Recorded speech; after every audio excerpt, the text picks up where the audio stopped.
How do you say have or existence, something exists in Filipino, and none or nothing in Filipino? Hi, I'm Christine, and I've been teaching the Filipino language to foreigners for more than 10 years now. Welcome to my channel, Learn to Speak Filipino for Tourists and Expats. So when you say have in Filipino, okay, there are two words that you need to understand, but one came from the other, or one was derived from the other. So let's take the word, I will say it first as we spell it, and then I will tell you how to properly pronounce it. So, mayroon. Okay? Mayroon is have or existence. Something exists, or I have something. You say meron. So, I said mayroon and I said meron. So the way to pronounce mayroon in usual, understandable, common conversation, you pronounce it as meron. So the M-A-Y in Filipino, or the M-A-Y, is pronounced as e. So M-A-Y becomes me. And then roon is not syllabicated when pronounced. So you don't say roon.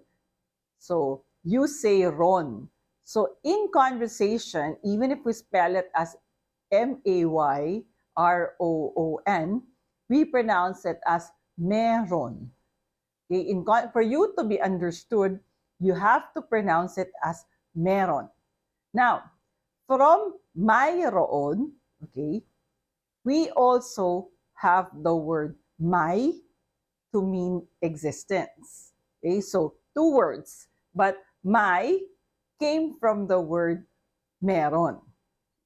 So, how do we use meron and may? Okay, now, for this lesson, learning to speak Filipino, and for this level, suffice it is to say that may, the shorter version of meron, is usually used in questions. Okay? So may is usually used in questions together with the question word ba, right? So the answer to the my question together with the question word ba is the longer version, which is meron. Now, only for beginners or for you to understand how it is without really putting in a lot of grammar and structure on how to use meron or may. In this lesson, let's just confine ourselves to saying may is used for asking about the having something or if something exists. Okay? And meron is the answer to the question about the existence or having something. Now, moving on to the opposite of meron and may, we say none. Okay?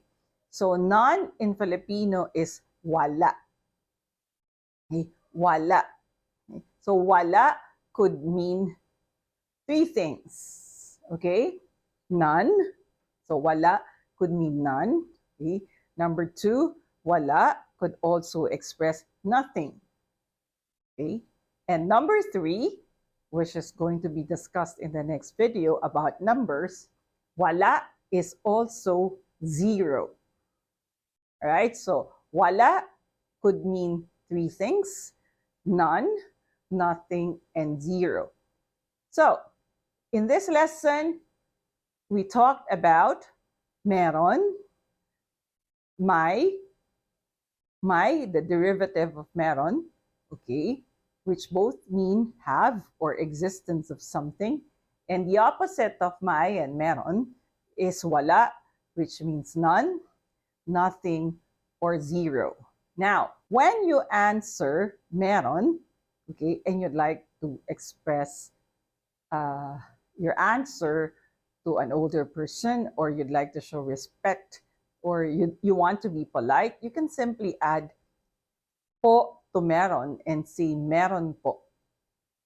Likewise, if there is nothing and you are speaking with an older person or you'd like to show respect or you'd like to show you're polite, then you add the word po to wala and then you say wala po. Okay, so meron po and wala po. So, I hope you learned something in this video about meron and wala. Okay, if you learned something, I hope you get to type meron or meron po in the comment section. And for the succeeding videos, let us all study and learn about how to count in Filipino, beginning also with the word wala. Thank you for watching.